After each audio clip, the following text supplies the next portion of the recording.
just popping out to do the podcast. I'm popping back in to celebrate the rest of the night. So Cool. We'll keep it short.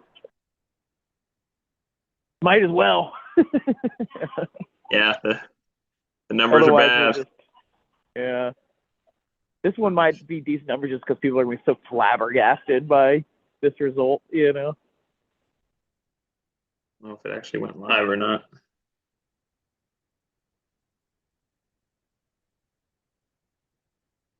And I'm outside in like 20 degrees. So let's see how long I last anyways. Yeah, it's cold out here too. All right, it says we're live on YouTube. Well, you can tell we're live if Pocket Wash is in the room or not, you know. Yeah, exactly. I'll try to keep this going. I always like to, I don't know, it always kind of freaks me out because it doesn't necessarily show.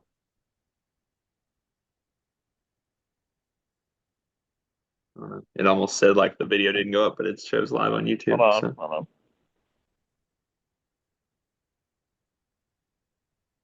We lost by 11. 12 points, 11 points, 70-59. Yep. All right, I'm ready to go whenever you are. All right, it says we're live. I don't see any. It just did something weird when I tried to go live. So, but I'm watching it on my phone, so we'll go with it. Cool. All right. 3, 2. All right, we are back on the Jungle Podcast, and we just took one of the most deflating losses I've experienced in the Bruce Pearl era, with college game day in town, with us ring chasing in the SEC. We got blown out, 11-point loss, double-digit loss, 70-59 to the Kentucky Wildcats. It was not close pretty much the entire time. We shot terribly. We scored 59 points at home. We got scored on a ton from turnovers. Points off turnovers were bad. It's one of the worst performances I've seen in the Bruce Pearl era in Auburn Arena or Neville Arena. And I mean, that's where I'll start. I don't know, Matt, if you have like an analogy or an example of us getting beat this badly at home before. Well, the Final Four team got blown out a lot at home, or at least we're down by more than this and struggled a lot more. So, I mean, I think that's a little – I think it's safe to say we've done really well in these big moments at home and have won a lot. When we've kind of put all our eggs in the basket as a program, you know, I don't think there's really a comparison to that. Of course, all that is fairly new. You know, that's the last 2 or 3 years you're talking about, maybe 4 or 5. But you're right. Is there a game off the top of your head that you remember maybe, I don't know, at home in the last couple of years, you're like, oh, this one kind of feels like that one? Well, I mean, you have to go back. I think the only reason this feels really bad is because we haven't lost at home. We're 44-2 or whatever in the last 3 years at home. So it's our 3rd loss. And there's only been a couple seasons where we were in the regular season title hunt. It was 2018 when we won it. And then it was 2 years ago, unless I'm forgetting. So there's just not a lot of – I think that's why it feels unique in a lot of ways. I mean, tough loss. It's a good thing. Good thing it feels that unique, honestly. But, like, I mean, I guess if you're, like, we might as well open the wound and pour all the salt in to start the show, in my opinion.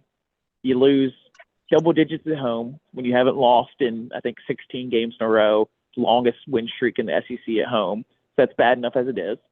Then on top of that, it basically knocks us out of the SEC race. There's an extremely small chance if you do win out, you could win the SEC, but the average team that wins the SEC is about 3 losses.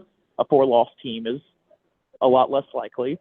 And then more salt in the wound, Alabama's leading the SEC and beat somebody, Texas A&M at home today.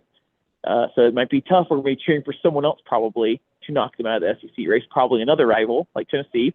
And then the final terrible salt, worse than salt in the wound, Jalen Williams goes down. We don't know how bad the injury is, but reports are not good. So it's not just a blowout loss. You might be losing potentially your best player or arguably your best player. Wow. Jalen stock's never going to be as high as it is right now. it definitely is a gut punch on all those levels. I mean, you wanted to hold serve at home. The trek gets a little easier outside of the trip to Knoxville after this. So it's like, man, if we could get our bye this week, which now I think is really good timing for us, but it would have been great to get this win, steal this win. Ultimately, to me, the storyline is, man, it takes a lot for us to lose by 10 at home because just about everything went against us from, I think it was somebody posted that it might have been the third worst shooting night in the Bruce Pearl era from the field. I can't verify that, but it felt at like home it. or overall, because it was bad from the get. Maybe it felt like maybe at home. I wanted to check the rims. I wanted the rim checked. It was so bad. So I mean that we didn't shoot well. A lot of just a lot of uncharacteristic mistakes, and then I think you and I have watched a lot of this, and we were you were saying what I was thinking. So many of these possessions and loose balls and kind of chaos plays that we were trying to cause, especially when you're down. It's just so much effort gets put in, and then somehow the ball ends up right with Kentucky under the basket, or they hit a tough shot that we defended well. Sometimes that's how it goes. The refs were weird. We couldn't shoot from anywhere. Jalen goes out. We're playing Denver Jones at point guard in pivotal minutes in the second half for only the second time all year. Trey's in foul trouble. Chad Baker-Mazara can't stay in front of anybody defensively. It was kind of it felt a bit like a Jenga set, right? We knew we had our gaps in the Jenga set, but everyone has their gaps. It just felt like Kentucky or something happened where we pushed that just wrong block and the whole thing collapsed in this game. Yeah. Well, and I mean, it was a 5-point game with 11 and a half left. So even with all the terrible start, I think we were down, 14-4 or something like that early, got down big, and we had a couple opportunities in the first half, like some pivotal possessions, and we just never, how many fast breaks did we actually score on? I mean, was it two out of 12? I mean, every time we weren't finishing in the open court, which I know bothers you. And there were some key, just not scoring, but like turnovers on fast breaks that lead the other way for threes on the other end that were 5-point swings. Just tough performance all around. Nobody's going to be happy with it. We missed free throws. We got out rebounded. We turned it over too much in the first half. You mentioned the points off turnovers, just a lot of bad. And I guess my takeaway is, wow, it takes a lot for us to, I know it was a blowout and we never were in a great position, but it's not like what we just watched the other night against South Carolina. Well, I'm always thinking narrative wise, and I get in trouble. And you and Ben, I believe, in the Florida, or maybe it was just Ben on that one, or maybe it was I don't know. Talk about how like you live and die with the wins and losses during the season, and you look back and you've overreacted or underreacted to different things. It just, without that Florida blowout, I could be like, okay, hey, this team just had one of the most off nights ever. Fine, we just move on from it. Don't even look at the tape. But with this Florida loss and this one within the last two games, but then you had the South Carolina 40-point victory. It's absolute chaos right now with this team. And then on top of that, I mean, I hate that we don't know yet what's happening, but I was so ready before Jalen went down to be like, okay, something's wrong with the Florida loss, Kentucky loss, but hey, you got a bye week. It's time to adjust and say this team's not going to win the SEC, and you adjust and say, how do we turn this thing in the right direction for March? What do we need to do? It looked like we already starting to do that potentially by moving Denver to point guard at times and understanding that Aiden just isn't what we hoped he could be, and that's part of our pivot, But with Jalen going down, now it goes from pivoting towards March to how do we keep this season on the rails? And I'm hoping I'm overreacting and that Jalen is fine and he's in the bye week, we'll get him healthy or whatever. But without Jalen, and I know you're going to think this is hilarious, but he's been playing like one of the best players in the SEC, and we just lost him, and now, things. It was just coming down to Janai and Jalen, honestly, that was doing this for us during the year. If you think about it, I mean, I've been so irritated with the guards, and we haven't had a great guard in the last couple of years. You take one of your Splash brothers out, it's just I think things are going to start getting exposed. Yeah, I mean, look, I think we have to work under the assumption Twitter has declared a lot of people's seasons over that were incorrect. I mean, I remember Janai's, our text thread has done that as well. Yeah. What was it? The Achilles Janai. heel of Janai was Dunzo last year about early season, So yeah. But it did look bad, and it definitely was. I was at the Chuma game at the North. I was in person in the Sweet 16 when that happened, and it's a gut punch. I mean, I think Chuma was a little more heart and soul of that team than maybe Jalen is of this one, but it's a brutal. If it's a season-ending injury and a career-ending injury for him, like that's brutal. There's no way around it. I think the difference is you do have some time to pivot, and the goal is still to make noise in March, no matter who's on the floor. This team has put themselves in a position in a top 10 analytics and right now a 4 seed, the top 4 seed going into today, according to NCAA tournament committee. They're going to slide some guys around and they're going to play 10 guys. And our guards are going to have to play a little better. They're going to have to provide more offense. And you got to hope that like some combination of Chaney Johnson and Chris Moore. And I mean, is that enough at the 4? It feels like that's just it is not. that becomes the problem is, and I like both of those guys, and I like our, but you feel it. Don't you feel it when Chris is on the floor at this point? It's just a black hole offensively, and defenses can play you so much differently when there's not that threat. So I just think it'll expose like one piece is moved in either Jalen or Janai, and the whole team cascades into being exposed, in my opinion. We just do not have a player on this team that can cover up the holes. And so, like, we had all these guys in just the right place, and you put something together with this too deep depth and, like, playing hard and having not a big drop-off.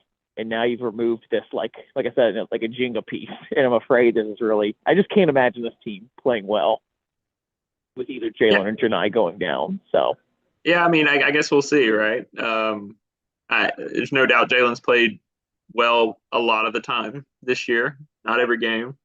And the games he didn't play well in are the games we lost. So.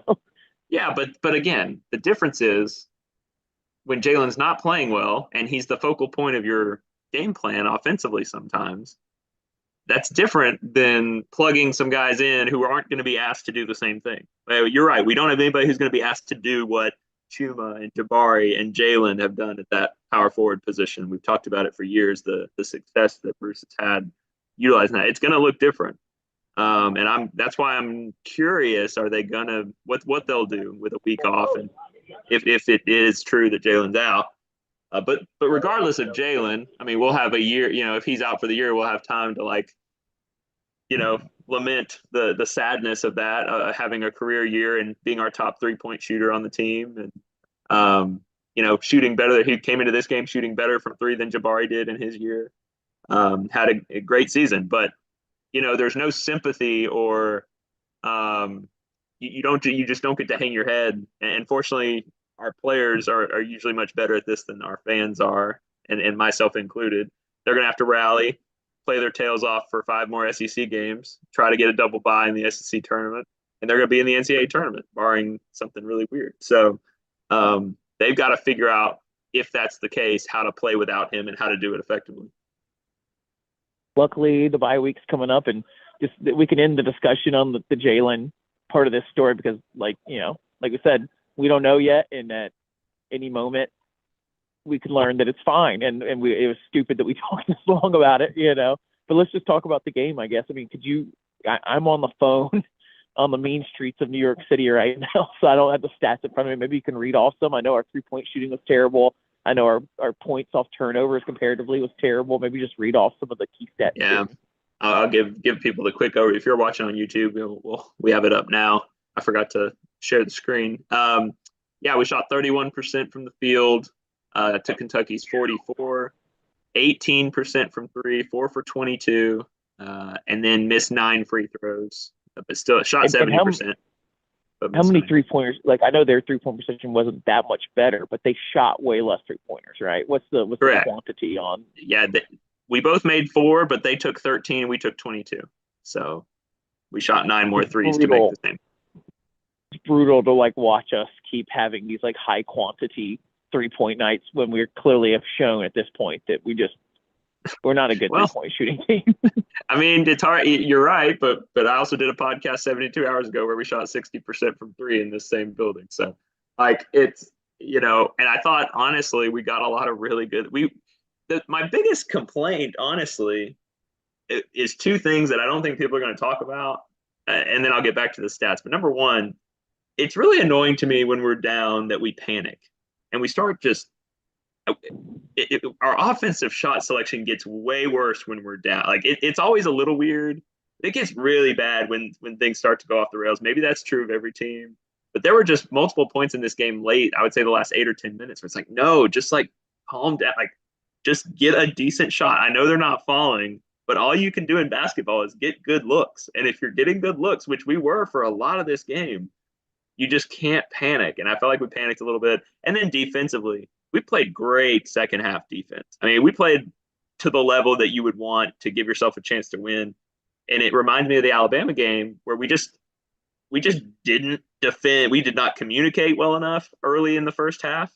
We were giving up constant guys wide open. Honestly, Kentucky could have really blown us out if they'd hit some open looks early because we were getting. What are the splits on points first half or second half? Because we gave up a lot in the first half, but I have a feeling the points were less in the second half. Yeah, it was 39-31 for them. So so we held them down. I mean, we defensively, I would say the last 30 minutes of the game, we played really well. So it's frustrating the first 10. We also scored like 25 in the first half, right? 29 and then only 30 in the second. So we just couldn't. So we really didn't play that much better in the second, really. We only made 17 shots all night. I mean, so freaking brutal how bad our shooting was. I don't know how you I don't know. I'm not a college basketball player. I mean, this is the fan podcast, like I don't know how you go back to back like that in games so differently. Like you wonder if you're going to hear later on that like something about the locker room or like this. I don't know how you like go this much of a yo-yo, You haven't played basketball then, it just happens. You're right. No, you're right. I mean, look, everybody's had those games. I mean, sometimes you show up, I think Ryan Norman, sometimes we all try to have these great takes and we all like to sound like we know what we're talking about. And sometimes it's just not your night. And some of that reason is because of our execution, our effort at times, I think early was maybe we were a little too amped up and we just didn't execute right. But you are going to have nights where you just can't throw it in the ocean. And it doesn't take that long of watching Auburn basketball to know there's those nights. The challenging thing is that it was in Neville, so we missed a lot of shots here. Like I fully expect that, honestly, away. And honestly, we storm in. Everybody else was calling like Gainesville, man, trap game. They're coming off the bye. We've been in a brutal stretch. We've got South Carolina and Kentucky coming after we already played Alabama. We kind of saw the trap game potential. This one, I don't know. College game days in town. Like I thought we'd be hyped up. The crazy part for me is not just the shooting. It's one thing to shoot badly. Okay, it happens. The points off turnovers is what really got me. We got ran out of our own gym. That's our thing. What happened? and I would argue, and I'm pretty quick to give credit to really good defense. I think Kentucky did step up their physicality. They clearly, that's the part of the game they've struggled with this year. They played a lot better against Ole Miss, and they carried it into this game without one of their better players. So they played really well. But it really felt like early on. I know at one point it was 12-0. It ended up being 23-10 points off turnovers, like you mentioned. But it was 12-0 early. So we gave Kentucky at least 8 or 10 of those 12 on, just behind-the-back passes that were unnecessary. And Trey getting the ball ripped. Passes. 2 different terrible behind-the-back passes from CBM, right? It was both from CBM? Yep. It was so weird. I mean, if they'd worked, amazing. Jungle explodes. But it was one thing when you missed the first one, and then to try it again a second time. I really don't know what was going through his head, and I love CBM, but that was strange. Here's a big aspect of it, too. When the offense isn't flowing, we've noticed it all year long, and it's the same thing it was during the Walker Kessler Jabari years. The guards have to get the ball to Janai and Jalen. The guards are not good. They're not great. They can't. At this point, we have to admit they probably can't win us a game, and that's all I wanted to know after that South Carolina and Florida game was like, can the guards win us a game? And they can't. But you have to at least be able to get the ball to Janai and Jalen. And early in this game, really like maybe halfway through the first, it was like, man, it feels like Janai and Jalen just have not touched the ball much, you know? And it's like chicken or the egg. Is there a reason why? Like, are Jalen and Janai just not getting open for the ball? Is it good scheme by the other team? But it's another one of those nights where you look up and you're like, why did Denver take so many shots early? Like, why did we not get the ball to our guys earlier? So I don't know if you have a diagnosis of like why they weren't touching it more. Well, I mean, I think a lot of it, Jalen was having one of those quiet first halves for sure. He shot it 5 times before he got hurt. He had 3 points. Didn't do a ton. Kentucky is a bigger team. They have athletes. They have large athletes, and I think we could have all. It's always easy. I agree with you. We should have gone inside probably more. But Broom took the most shots on the team. I didn't. He had a double-double. I didn't feel like it didn't feel as egregious as other games, I would say, of not going inside. Jalen missed a couple inside early that he should have made. I don't know. I felt like we were just turning it over. When you're turning it over, you don't get shots up. You know what I mean? Early in the game. Yeah. Definitely chicken or the egg. Like Jalen hits a couple of those threes early, or Janai gets a couple of those shots early, and we're not talking about it. It's just that they didn't hit their shots early. And then they just didn't get the ball as much as, like you said, turnovers, whatever reason why. It just felt like early on in this game, we saw a lot of Denver shooting, a lot of mid-range shots, him playing a little point guard maybe even. And then our point guards just had a terrible night also. Trey had some weird turnovers. And he ended up with 4 fouls like early in the second quarter when it's already like Aiden disaster time. On top of that, your guy that you think you're starting to rely on gets 4 fouls, so we have to play Aiden in Denver. Luckily, we gave Denver some experience in that South Carolina game. We definitely didn't need that when we were already down 10 at halftime. I thought Denver was really good. He missed a few shots, but he played the most minutes on the team. Well, I guess Janai beat him by a couple. He played a lot tonight because he was playing, multiple spots. Trey, it hurt not having Trey too. I think. Oh yeah. I like the idea of having Denver as an option, but I'm just not as low on Aiden as everybody. I'm just not going to be the, Aiden didn't turn the ball over tonight. I thought he ran the offense fine. He missed wide open threes, which we know is a problem. He got to the rim, made a couple free throws. I didn't think he was a liability defensively. Aiden made a layup tonight. Aiden made a layup tonight, which it's hilarious that when Aiden made a layup like midway through the second quarter, I was like, wow, he did it. His 3rd layup of the year that didn't get blocked. I would love to see a stat. I think he's got more blocks on his layups than made layups. Because I don't know, maybe Ben was just being hyperbolic. Me and Ben got to actually watch the first half together in New York, which was nice. We don't get to do that all the time. And, well, maybe once a year. And he said he did the math, and then Aiden's made 2 layups all year. That might be him being over dramatic, but if it's true, then I know for sure he has way more blocks on his layups than make layups. But I don't know. If Jalen is legit hurt for the rest of the year, we have to push for Aiden to figure something out in the next couple games, or we have no chance. But if Jalen's not hurt, I don't know what you do with Aiden. Look, at this point in the year, we've played how many games? 25, 26 games. The time for guys not playing and change, like, it's over. Like, we're playing with our guards. Our guards gonna have to win us games, help win us games a little more than they have been, and we're gonna see if they get to do it in the next 5 regular season games. They'll have some opportunities to prove that. So Aiden's got to be part of the solution.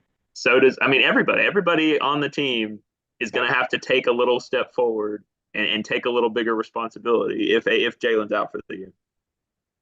Yeah, it's I told the text message group that I was going to be outrageous this podcast, and part of that outrageousness is just big picture thinking on you play Kentucky, a talented team that recruited really well, and we kind of talked in the SEC preview if this team was not going to play well in the SEC, which is not. They played well. It's the issue would be that when we play elite teams with talented players, all of a sudden this 2 deep does not have a single player that can beat out the other team's starter. You can't combine these 2 players you just end up in a situation where neither player can beat the other team's most talented players. And this game might be an example of that. I'm not for sure about that. I mean, Kentucky's lost to worse teams, and they've been all over the place. But this might be an example where you put them out there, and we didn't have a single player or very few players out there that could beat their guy one-on-one. You know, yeah. And like the other team can play their players 35 minutes, 40 minutes. I'm sure over a season that sucks. Like over a game, a big hyped up game where Kentucky needed to win too. All of a sudden, we just don't have good guys. We don't have guys that are highly recruited. I know Aiden's highly recruited, but we haven't had a good guard. A guard that I'm like excited to have the ball in their hands shooting since Samir probably. That's been 4 or 5 years. And it's just like, it's a, hope that it's not like a narrative adjusting thing, but it's like we have to get a good guard in recruiting someone right now, and our recruiting class don't have one. We have a good point guard coming in, but like a good big guard that's NBA style. Yeah, I think we need to, clear. I'm glad you said the last part, because I mean, it's hard to beat back-to-back 5 stars at guard, which is what we've been doing the last couple of years. But can we get a Isaac one 5-star guard? Or I guess you're saying in the next year. Bedford's coming in, yeah. Another one coming. And I'm not going to bail short, on another 6 foot point guard that shoots a lot style. Yeah, a little more of a driver, but yes. Okay. So your clarification's good. Can you get 6'5" to 6'7" NBA wing prospects? I mean that. But to be clear, even 6'2" to 6, like a Mark Sears style, a Wade Taylor style, like one of these guys that you feel like can go and get those points. And I know some of those guys are short too, but like we just haven't got a guy that can drive. We will have those guys. We will have those guys because those guys are gettable. My point was going to be, who else wants 6'5" through 6'7" NBA potential wing guys is everybody in the country, and there's not that many of them, which is why it's hard to get them. So you got to get one every 2 or 3 years. Like you're right. I don't think Auburn's going to get one every year like some of these big programs. You just got to kind of luck into one, or like I know we missed on like Floyd Dunga, but I think he was a center even. Yep. So like we got to keep pushing and like it's. I mean, Okoro's the only one. Okoro's the only one. You've got to keep hoping you can hit the lottery on one of them. You got to keep recruiting those kind of guys and staying in the race because it just, we're trying different strategies. It feels like to see, we stuck with the guys last year to see if that was the strategy. This year we tried this too deep, depth situation, which can be really hard to do too. I don't know what the strategy is. I just don't want us to be cemented into a SEC contender but never ring winner kind of thing. When you see, it's annoying. It sucks to say this. If Alabama wasn't playing so well, it wouldn't be as big of a deal, honestly. But they're proving that they can do it, so it's annoying that we can't right now. They're looking down the gun at 2 SEC championships in a row. Yes. I agree that Alabama and Tennessee's, to some extent, success is making it a little worse. Because, I mean, the reality is we've won 2 of the last 6 regular season titles. And we've, we're in it just as much as anybody. But this would be a year where if Alabama gets this one too, and they still haven't really done anything in March, but maybe they do that this year. We'll see. We haven't really been great in March either, outside of the Final Four. And it feels like we're going to lose a lot of players this offseason too. Not that this team was supposed to be built up to some great national championship run team or anything like that, but it feels like next year's team, by all accounts, is, unless we pick up some really good transfers, I'm not so we're sure. We're going to be losing some talent. I'm not so sure. We'll see. It is interesting because theoretically, Janai does have another year ability. Theoretically, Cardinal does have another year ability. CBM, we probably expect to come everybody back. Except Jalen. Everybody except Jalen does. It just feels like we're going to lose somebody. I know like it doesn't make any sense for Cardinal to just leave and not even try to do something else, but that's the vibe everybody's getting, right? The Cardinal's just not going to come back. And the same with Janai. Even if Janai gets like a late second rounder, it just feels like that's what we're headed, right? It does, but it also felt like that last year. And it didn't really happen outside of Flanagan. So I guess Wendell too. I guess we lost 2 guys, and I'm sure we will. I'm sure we'll lose a couple guys, but I just wouldn't be the so Wendell sure. situation kind of feels like what we might end up with. Like why did you leave again? Like, you didn't go anywhere. Like, and you're assuming that he chose. True.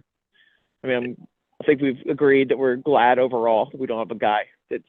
I mean, Aiden's kind of filling in that role at this point, but it felt like early season we were happy we didn't have a guy that was just jacking up threes with a low percentage. But yeah, here we are. I can't allow you to say that. That's just totally different. That's not what's happening with Aiden. That's not watching basketball. That's what completely is Aiden wrong shooting right now. I'm not saying he's shooting well, but to compare that to what Wendell Green was doing with the possessions in our offense, it's not even the same. I mean, Aiden's calmed down. Aiden has calmed down the last couple of games because he was shooting so badly that they're starting to play some Denver minutes, and that he's getting called out publicly by Bruce. Some of our guys just keep shooting even though they're not shooting well. That was about Aiden, and now he's 4-30 from three. I saw a stat on the TV. Over the last 7 games, he still shot 33s over the last 7 games. I mean, that's not like the worst in the world. He had one again this game where it looked like, okay, like things are not going well with like 8 minutes or so, and he just jacks up a 3 and it just doesn't go in because they don't go in for him. Like, I think we got to stop it saying that he's a good 3-point shooter because he's not this year. He's not only he has the highest ceiling of the 3-point shooter on our team for sure. 100%. I don't. If he ends the year below 30%, are we going to keep calling him a good 3-point shooter? Absolutely. I will not stop. I will keep all my land on this in this stock game. I will keep my shares. I'm not selling stock. It's like Forrest Gump. It's like shooting is as shooting does. If you don't shoot good, are you a good shooter? But you can't. In the same way, I'm not going to pretend I didn't watch the first 10 games of the season. Like, I'm not going to pretend I didn't see that. It's not, and this is not like over like a 5-game tournament or something like that. It's really bad. We're choosing from bad. Like, we're taking from like a 30-game season. Like, that's, like, he's got his chances. I'm just not going to say, I just think he's going to be a good shooter before he leaves Auburn. I do. I think he's going to be good. Now, I'm afraid he's not going to be on the team next year. Yeah, what if he leaves, right? Yeah. If he blames Auburn somehow. No, kids like that. I mean, it's sad that that's how it is. But if you're a 5-star All-American guy, his fixers and his uncles and like anybody else out there is saying like they screwed you over, man. Like, you're a great All-Star 5-star. Like, it's like they didn't put you in the right thing and the right steps. And like, even if it's true or not, he's going to have 20 people in his ears telling him that, and he's 18 years old. So we'll see. It's possible, but that's just not what I see when I watch him play. I see a kid that's trying really. It's killing him that he's missing open shots, and that's the issue. It's almost killing him too much. Like, he's getting like, it looks weird out there how much it's getting in his head. I mean, he missed a free throw not that long ago that really looked like it hurt him. It's almost like, but see, this is you got to be able to shake this stuff off. This is where I just want to be clear that a coach who would say or act like that towards a freshman in that situation, one of the best things about Bruce is that he just doesn't do it. That's why I've argued with y'all all year. Like, Aiden's going to keep shooting threes. I don't know what to tell you. Like, it's not going to stop. He's shrunk back some quantity. No, he hasn't. I think he has. I don't know. I have the stats in front of me, but I'm also not the best stat guy. So I'm just telling you, he's playing a little less minutes because he's coming off the bench. He was like shooting 6 or 7 a game, like early SEC, and he's not doing that now. But that was always the plan. That's what I'm trying to think. I feel like there was a good comparison at some point with another. He's shooting like 3 or 4 now, right? Compared to the 6 or 7 he was shooting. Yeah, but you could argue some of that's because he's playing, 5 to 7 minutes less a game. And this is a benefit to him. I'm giving this as a benefit to him. He was shooting a lot more early 3-pointers and missing them as the point guard. He's not doing that anymore. He did one tonight, but like, it was several a game before. And early in the season, like you said, I agree. Early in the season, he was hitting some of those, and it was like, good. We need a guy like that can like thrill the game, that can come up the floor open and just hit that 3. Like we've seen from guards in the past. He stopped attempting those until that one tonight, really. So I'm saying he shrunk his quantity. Someone got in his ear and said, calm down, son, make the passes, No, I'm worried that he's in his own ear because I would rather. I just don't believe this staff would ever do that. I don't think there's any evidence. No, it could be his own ear. You're right, it could be. I mean, Bruce, I mean, this is where I would say it's someone that's got to be coming from coaches. Like, we asked Bruce when he came on, when you have a player shooting you out of games, how do you talk to him about it? And I'm pretty sure his answer, maybe correct me if I'm wrong, was just like, I just don't. That's not something we do. He doesn't. You know? Exactly. His MO for his whole career has always been. But he had a quote. He had a quote like a couple games back about certain players they're shooting us out of games that aren't shooting well. That's like the closest I've seen it to like a public thing being like, we're going to tell somebody to stop shooting so much. So it's something there for sure. Well, I think that could have been said about a few of our guys, if I remember right. Yeah. But I mean, look, Aiden's playing really bad. You talk about ceiling guys and who can raise. I mean, Aiden's the guy who's got to play better. I've been saying on the pod, it's one of our 7. You know, we have 7 offensive threats. I'm stubbornly keeping Aiden in the 7. Now it's maybe 6 without Jalen. But, like, Aiden's got to score more. And he's got to continue. He has to be a threat on the floor offensively. And for his game, it's going to be 3-pointers because you've talked about how he struggled at the rim and he doesn't quite have the mid-range package that Trey's developed. So if Jalen's out, y'all better hope that, that the staff's trust and insistence on Aiden being part of this you have to hope it's going to pay off. I mean, we're running out of games to see something different. I agree with you, but yeah. We ride and roll with these seasons, man. With every game, we live and die. I mean, we try to put some perspective to it, but that's also the deal when you're going to do a post game every time. And I'll just say, like, I agree. If Jalen's out, I'm going to be cheering my heart out that Aiden keeps shooting and they finally start going. That's the only way this team like makes any noise in March is if Aiden starts hitting them. But if Jalen's fine, then I'm arguing for more Denver moments and less Aiden moments. But that's, Let me ask you this. Let me run through the last stats. Like, we got out rebounded barely. We got outscored in the paint, which is disappointing. We got outscored on the fast break at home, which is really disappointing. We've talked about a lot of the stats. Janai and CBM had 14. Denver had 12 point-wise. I mean, Janai had a double-double. And I think one of the stats that's interesting to point out is only 2 guys made threes. Denver made 3 threes, and Chad Baker-Mazara made 1, and nobody else made them. It's been weird because Jalen's hit at a good clip, but I think I can like fully expect that.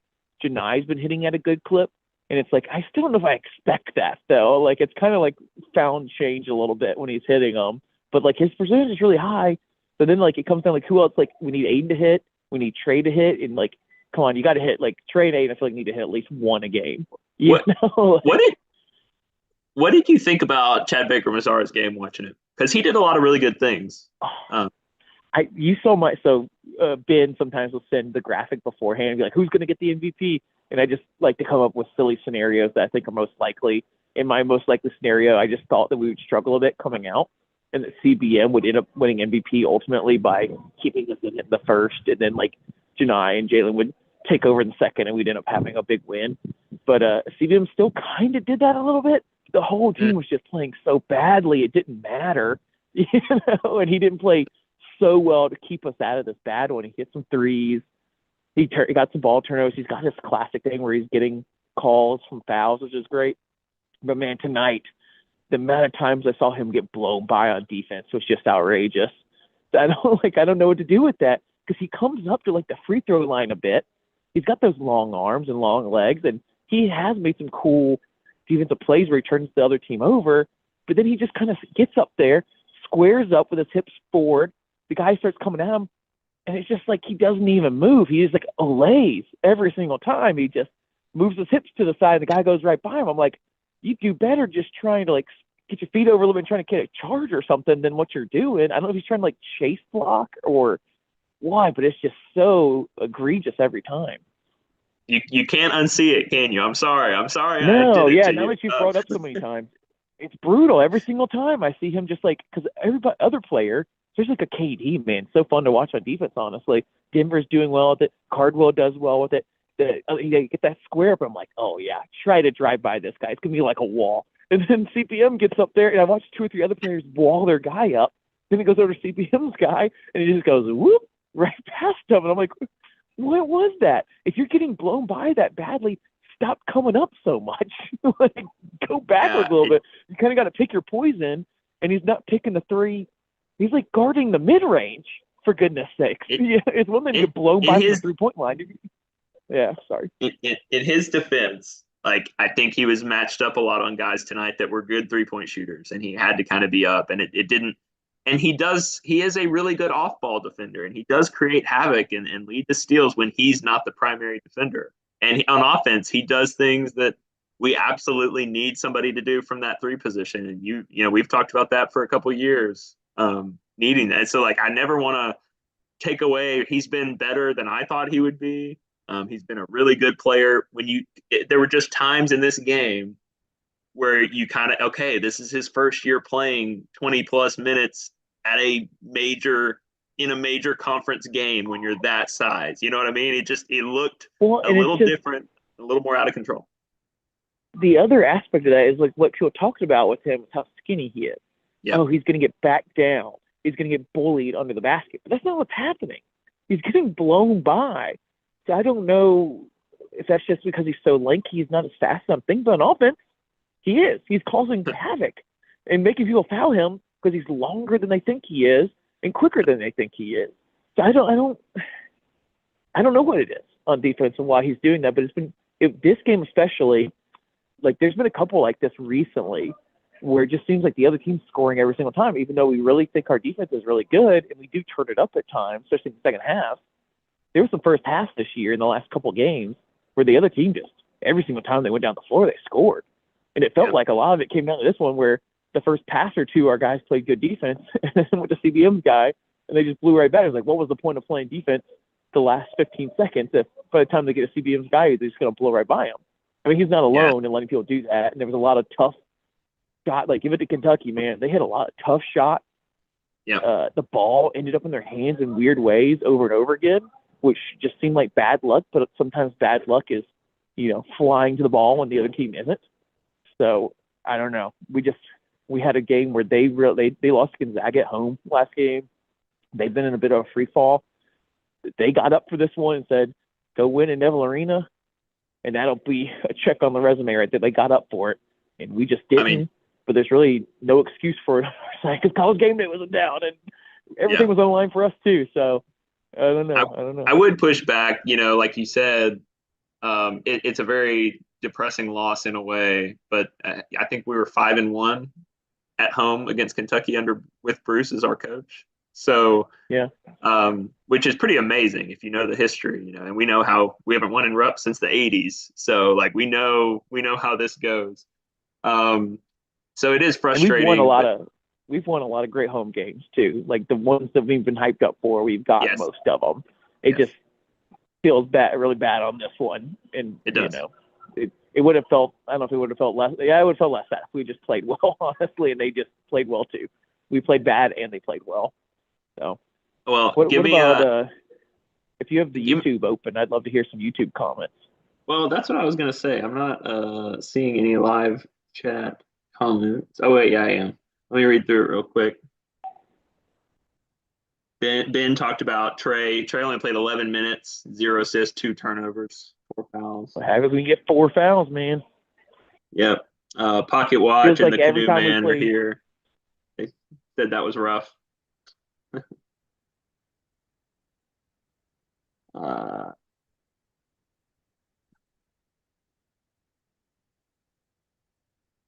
Ben with a nice, classy shout out to Jalen, saying, if Jalen is done, I just want to say what a privilege it was to watch him play his best ball, becoming the winningest player ever in Auburn history. I will give him that, man.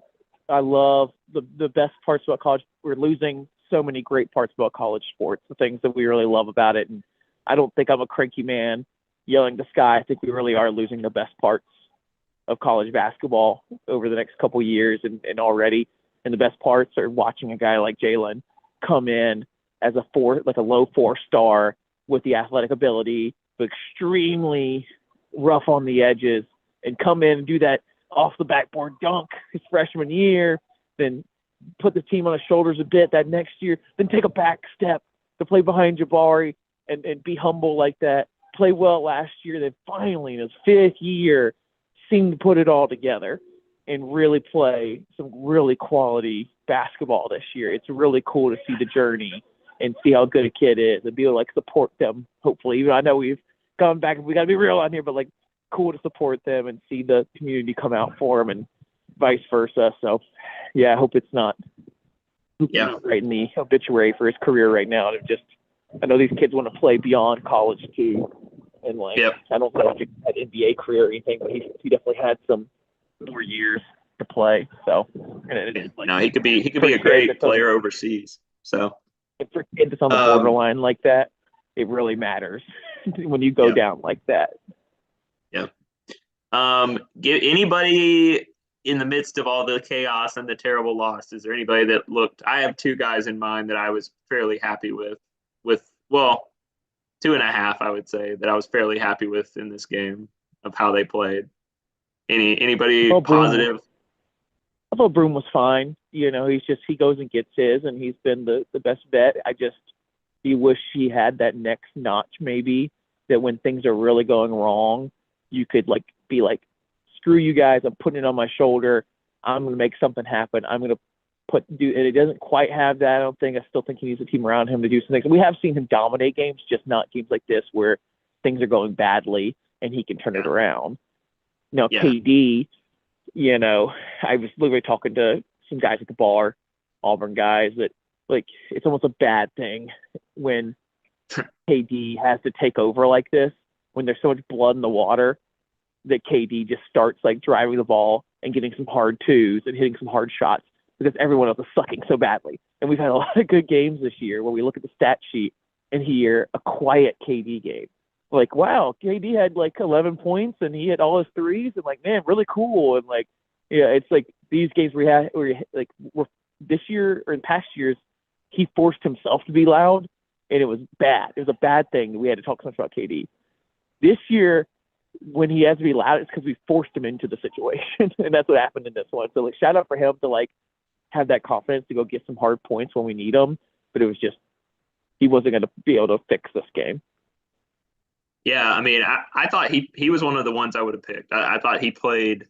I just like guys that care, and he just cares. He cares a lot. He plays his tail off. He had a stretch of defense with 3 fouls in the first half, I think it was, or maybe it was 2, and he was about before he got his third. But like, he just played out of his mind on a few possessions, and he created some of those transition opportunities that we just botched. You know, like he really did a lot to try to help us get this game. And he missed shots, and he had 1 turnover, whatever. He's imperfect as always, but like, I like a guy like that who, and I honestly, and Bruce said this before this game when he was talking about the Denver playing point guard. He's like, honestly, I just think Denver and KD are playing well, and they need to play more than 20 minutes. I think that was a nice Democratic political answer. Maybe, but I think if Aiden and Trey are playing well, I mean, I guess if you really believe that, then Aiden would be. I think you would be playing Aiden less, and you'd be playing Chris Moore and Lior less. Yeah, shifting them up to 3. But because Aiden's playing so badly, we have to shift it down to 1. That's my argument. I'm much less inclined to take Trey and or Aiden off the floor at all, honestly, unless we need to for foul trouble or an injury or something. I'd rather take some of the Lior Chris Moore minutes from the 3 position, personally, and slide. I think that's the damning part. That's like, no, Aiden's playing so bad that they're shifting Denver down to the 1 at times. And we talked about in the offseason, we thought Denver might play some 3. And, I think it just comes down to Aiden's bigger hole. They had CBM at 3, and they're just going to play CBM more. Denver was my other guy. I thought Denver played really, really well defensively. I thought in a rough spot at point guard when he was thrown into it, I thought he did a pretty good job. I think, he hit 3 of our 4 threes, shot a good percentage, got to the line. He missed some open 2s, which, I'm sure he'd love to have back. I thought early, I was pretty irritated with him early in the game with some of his mid-range shots and how many times it was in his hands. And to be fair, some of that wasn't like, oh, Denver's trying to do too much. Like, some of it might just be we couldn't get the ball to Janai or Jalen, or they weren't getting open or whatever. It just felt like early in the game when we started going it down, I was like, Denver's taking a lot more shots than I would have expected, There was one drive. He had two turnovers. There was one drive where he just we've talked about all year on the pod. Like he has not been great finishing at the rim or getting inside. Like, but mid range he's been pretty good. And I think he was so open for a lot of those shots, even though he's missing them, because of what you're talking about. I think Kentucky was really, really focused on Jalen and Janai, and especially with that starting group with Chris Moore out there, they just aren't even worried about Chris Moore. Like they're basically playing 4-on-5, and they're going to focus on Janai and Jalen. And Denver had a lot of room to operate. He just didn't knock shots down. I get so irritated. Like a couple times a game, a couple jump shots a game, especially if it's late shot clock or something. Okay, it's just we've shot more long twos than I would like for sure this year. I mean, we saw during the Bama game. You know, you trying to be Alabama? You trying to be Alabama? Jack? I mean, I'm trying to be like modern day basketball. You shoot a three or you shoot a layup. You don't shoot jump shots. And I'm cool with CBM doing it. CBM seems to have a really silky, smooth shot, and I'm okay with it. You're cool with Jalen doing it. You're cool with CBM doing it. You're cool with Jalen doing it. I'm not cool with Jalen doing it. Like his little floaters, sure. He's a power forward. The little floaters. That's mid range. Halfway between the free throws. I mean, I'm talking about the long twos. We have a lot of long twos where they like pump fake the guy on the 3-point line, dribble in, don't try to dribble in the lane, and just stop a couple feet from the 3-point line and shoot a long two. And they've gone in a couple times this year, but like I don't want to see it anymore. Trey does it. Denver does it. CBM does it, but I'm a little cooler with CBM, and he does it a little closer, and he's a little taller, and he gets a lot of foul shots too. He like gets that as like no one fouls a jump shooter except for CBM. I hear you. I love analytics, but I also think if Denver hits a couple of those tonight, you're like, oh man, Denver did such a great job of putting the ball on the floor, not going in for those layups that he can't make. He takes the open. Now, I'm pretty steadfast that no matter if they go in or not, I get irritated with these long twos because I know it's just a bad shot. I'm like, KD does it sometimes too, and they go in, and I go, well, okay, and I kind of like put it behind me, but like I admit every single time, like that was not what I wanted as a situation. They would love for us to shoot nothing but long twos all game, and they'll give it to us all day. Well, yeah, I would still argue that we don't do that nearly as much as a lot of other teams. I don't think that's a chronic problem for us, but I'd love to see the shot. I just feel like it's a lot more this year than usual, and I noticed it after looking. Like I've noticed it plenty all year, but then just seeing the Alabama shot clock or shot chart versus ours, there's just all 3-point line and layups, and ours is all over the place. I was like, hey, well, it worked. We beat them pretty bad, but I just been pretty irritated with it over the last like 10 games. They've lost more games than us, and we're also in the top 10 in offensive efficiency in the country. So I just don't think it's a huge problem. But rough night tonight, bad loss. We definitely gave up. I mean, we pretty much would have to win out. Like you said, I thought you framed it up well at the beginning. You got to win all your games at this point to try to, sneak in the back door. I do think we have some winnable. Tennessee is just going to be – Tennessee is a unit. I still think they're the best team in the league. And they go to Alabama. They still play them one more time, and they could kind of control their way. If you have a sunshine pumper that's like, we're still in it, you could still do it. Just like go down the SEC championship Wikipedia, and I've done this a couple times to see like what is average. Decent amount of 2-win team, like 2 loss teams, right? Mostly 3 loss teams. There's like 1 5-loss. It's like tied 3 ways. There's a couple 4s, like 3 or 4 4s over the last like 2 decades. And they're always tied with somebody. So if we could win the SEC with 4 losses, almost guaranteed you're sharing it with somebody, which I'll take. I will take that for sure. Yeah. But like sure. I would not put any hope in it, and I would not, if I'm Bruce, be like in my mindset of ring chaser anymore. My mindset would change over this bye week to how do we pivot to March? How do we win the SEC tournament? How do we make noise in March Madness? Well, good luck with that, because he was definitely talking about it today in the pregame. I don't know if you heard that. I mean, all right. I mean, pregame, sure, but you expected to win this one at home against Kentucky, so you're I think the competitor in you're always chasing it until you're out, until you're eliminated, So, I mean, you're right, and I do think this bye week will give them a chance to step back, and especially hopefully they'll get some clarity on Jalen and they can make a plan. Of how to handle that. Hey, here's some silver lining. I know this is going long. We said we were going to keep it short. I'm literally on the streets freezing right now. But like, here's the one silver lining I'll give you. It's just extremely small percentage. Sometimes in March, you will see teams that had an injury or something else happen about this time of year. Because what happens is these teams get all this footage on teams, and like you saw with Jabari and Walker and all these others, you can have a great team, but other teams figure you out, and then you don't adjust because you're trying to get those rings. You lose a player like Jalen, it really sucks, and there's a very small silver lining chance that like this throws everything into chaos for our team and changes up exactly how we play just in time for teams to not get it together in time. You know what I'm saying? So that like SEC tournament comes around and we're playing a completely different style of basketball than we were in 4/5 of the year, and people are not sure what to do with it. Maybe. I don't think we're going to change that much, unfortunately, because it's hard to do that with 5 years. But you're going to have to move a lot decent. You're going to move some players around for sure. What would you do? Yeah, because I don't know what I would do. There's but a chance you could get really wacky with it.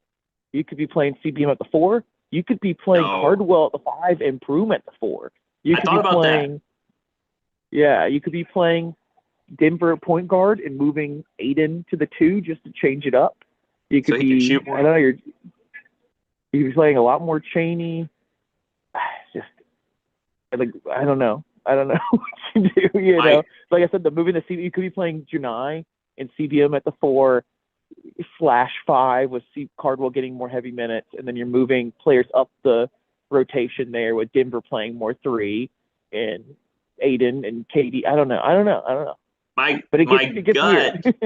It's going to get so weird. Honestly, I'm really excited for next week as a basketball nerd, just to see how we break the minutes down, because I could see a scenario where to me, the most common to keep the flow of the team going and affect the least amount of people possible, they would probably slide Chris Moore to start at the 4. Like he's played power forward a lot. Must throw up. You start Chad Baker-Mazara and get him on the floor right away, and you're already starting Chris Moore for 3 minutes. You play him at Jalen's spot. He does what he did last year, where he's just kind of a good, decent defender and rebounds hard and maybe takes an open shot here and there. And then you keep bringing Chaney off the bench. I am intrigued, though. Dylan's played really well this year, and we haven't really had a lot of foul trouble, knock on wood, with those 2 centers. So do you potentially play I thought Janai moved really well defensively against Kentucky's kind of wing guys today when he was matched up one-on-one. And I've worried about him playing defense at that position, but I'm wondering in this scenario, would you at least start and finish halves potentially with Janai and Dylan on the floor? That would be really interesting. Yeah, no, I like that. I don't like it, but if you had to, I think, starting and ending halves could be good like that. I think you definitely see heavier minutes from some of these guys like Janai, playing just different positions that you can put them in. And thank God they didn't play super heavy minutes the rest of the year, because they're going to have to play some really heavy minutes in the year. I would personally be surprised if they move. I don't think Chad Baker-Mazara can play down any more than he is. I just don't like the idea of him playing an entirely different position. And I just don't love that. But it would be, can you steal some minutes with Lior at the power forward? I don't think so. But doesn't it feel like playing Chaney and Chris Moore at power forward the whole game feels like a bad idea? Doesn't that feel like a bad idea?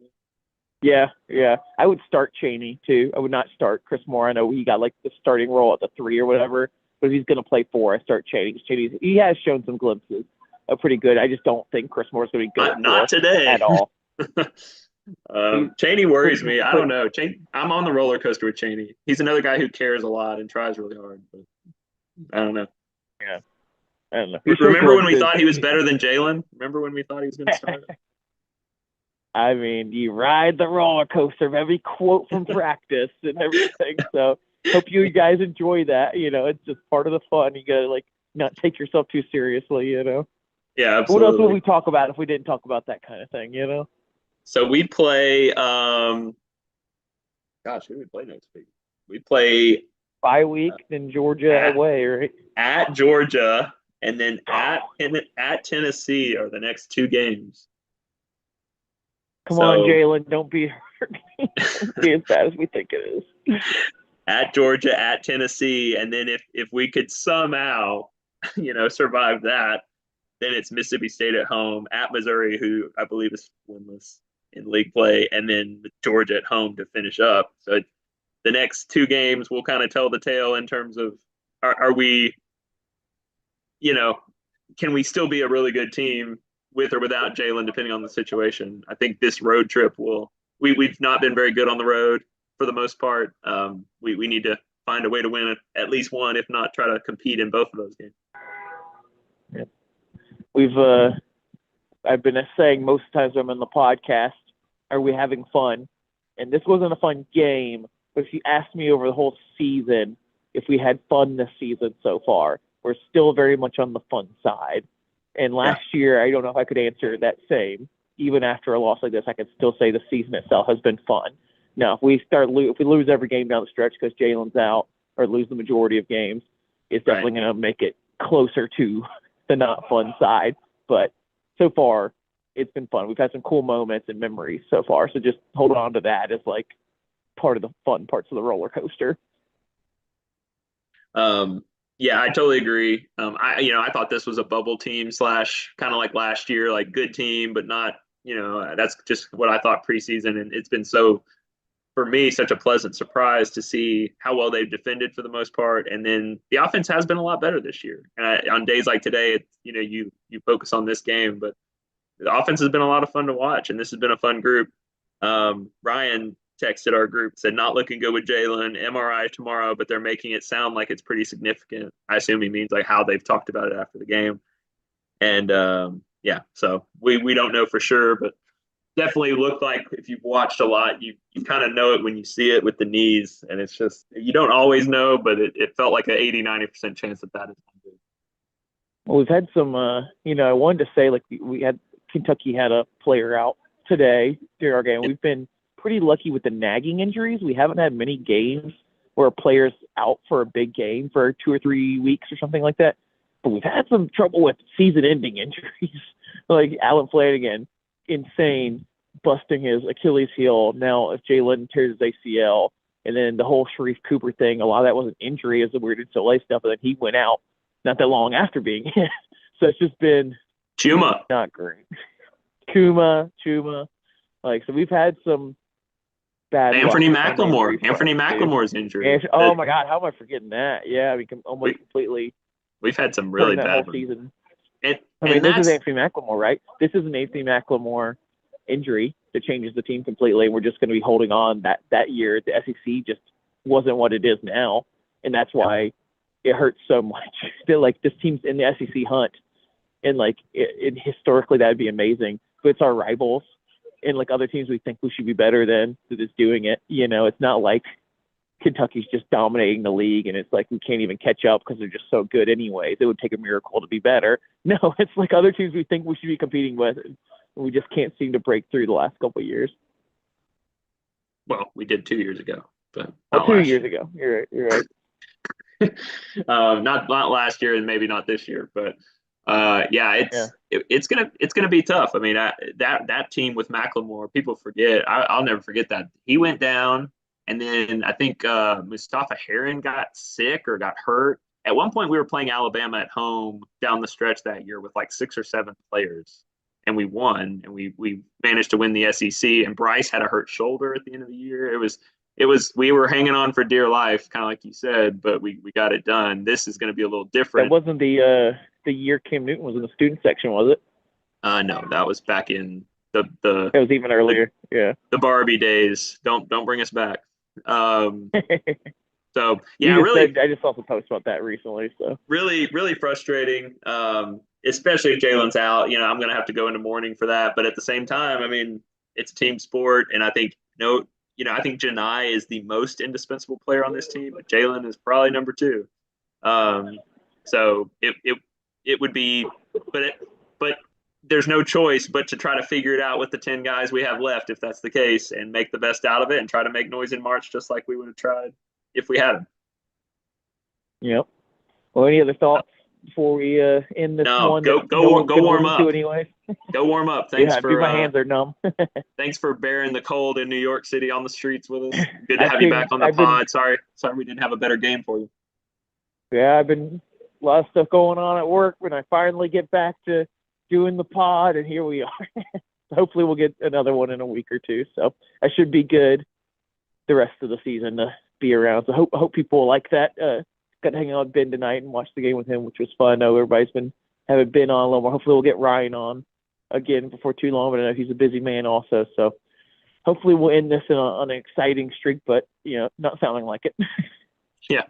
We'll see. It's going to be one game at a time. I know I'll be back on next Saturday. The road trip to Athens. We've had some weird games there. Every trip on the road we know is dangerous. A&M lost at Vanderbilt this past week. You just never know. So, if you're still listening to this on YouTube, like if you're still listening to this on the podcast, come join in on live YouTube. It's fun to see you guys in there. It's like our best way to communicate to you guys.